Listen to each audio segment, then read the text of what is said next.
Welcome to Wake Up Canada. I'm Brad Wilder.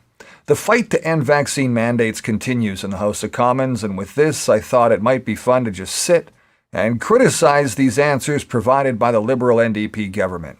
So let's take a look and jump right in. The Honourable Member for Battle River Crowfoot. Mr. Speaker, many Canadians, including 3 strong, enterprising women in my riding, have been unceremoniously put on indefinite leave without pay by these Liberals.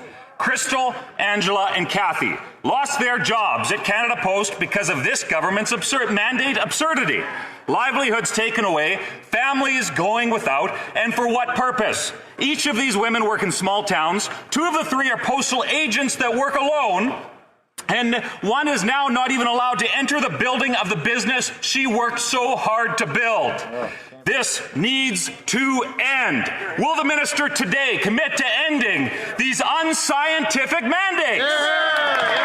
The Honourable President of the Treasury Board. Speaker, having a fully vaccinated workforce makes our workforces in our communities safer. We asked employees of the federal public to step up, and they stepped up. 99% of the public servants got fully vaccinated. We are committed to review this policy every 6 months, and that review is underway, Mr. Speaker. Any decisions will be based on science and the advice of public health officials. Thank you, Mr. Speaker. We can send notes back and forth. If somebody is not liking what's going on the floor, we can always just write a note, send it over to the ministers, and express ourselves that way rather than having to shout. The Honourable Member for Peace River Westlock.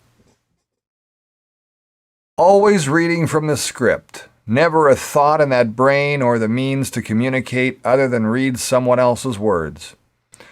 She goes on to say that just inflation's government will be based on science and at the recommendation of public health officials. What nonsense.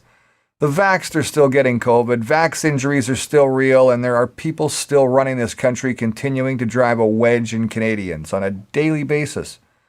Now, to get this right, the purpose of the Speaker of the House and their deputies is to preside over debates in the House of Commons. But you have to wonder, what debate? Liberals never provide answers, just more deflection on every issue Conservatives present, unless it's one of their own. Take a look at another great example. Mr. Speaker, the Prime Minister claimed the only way out of the pandemic was through vaccination. Now, the point of vaccination is to induce an immune response. Immune response can also be measured through antibody testing, but the government won't accept those tests. Instead, the government continues to deny travel to those who haven't had the shots, but who do have a strong immune response due to previous infection. When will the Prime Minister end his cruel and inhumane travel bans on Canadians? The Honourable Minister of Transport. Mr. Speaker, talking down vaccine does not help Canadians, nor does it help our health and safety in Canada. Mr. Speaker, many Conservative Party members were against vaccines when all doctors were saying vaccines were the right thing for Canadians. In fact, Mr. Speaker... Order. Order. Order. Let's just...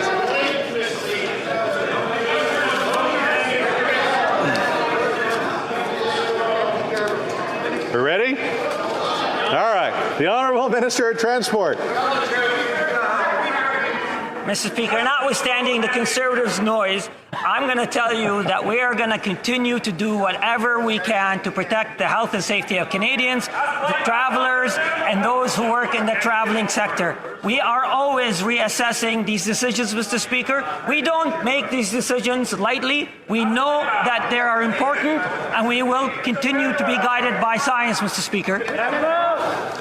Now, in Canada, it's the Speaker's responsibility to manage the House of Commons and supervise its staff. It's also the Speaker's duty to act as a liaison with the Senate and the Crown. Now, They are to rule over the House and have the government answer questions during the question period, as well as keep decorum with the House. Answer questions. That was the key. Did you know the Speaker receives a salary of $274,000 per year? He also has the use of a small apartment in the House of Commons and an official residence, or the farm they call it, an estate located in Kingsmere in Gatineau Park, just across the river from Ottawa.